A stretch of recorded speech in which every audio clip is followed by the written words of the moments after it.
ఇక డీటెయిల్స్ చూద్దాం. శ్రీకాకుళం జిల్లా ఇచ్చాపురం మండలం ఇన్నెస్సుపేటలో హృదయ విదారక ఘటన జరిగింది.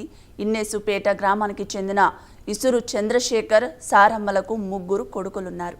ఆస్తి పంపకాల అనంతరం ముగ్గురు కొడుకులు తల్లిదండ్రులకు అన్నం పెట్టడం మానేశారు.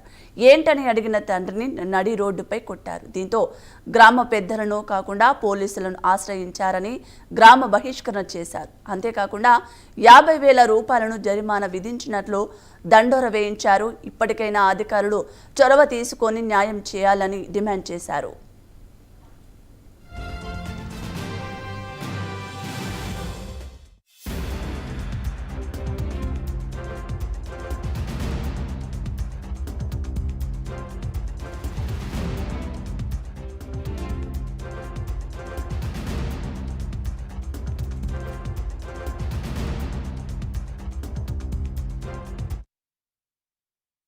నాకు తిండి లేదు నాయన.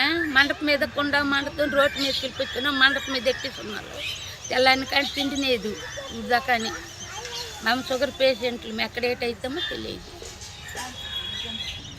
గవర్నమెంట్ మాకు పోలీసులు న్యాయం చేయకపోతే, పెద్దలు గవర్నమెంట్ ఏడు చేయకపోతే మేము చచ్చిపోతాము.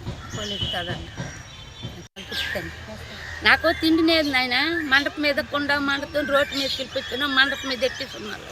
తెల్లని కానీ తిండి లేదు ఇదా. కానీ మేము షుగర్ పేషెంట్లు, మేము ఎక్కడ ఏటైతామో తెలియదు. గవర్నమెంట్ మాకు పోలీసులు న్యాయం చేయకపోతే, పెద్దలు గవర్నమెంట్ ఏడు చేయకపోతే మేము చచ్చిపోతాము. పోలీసు కాదండి.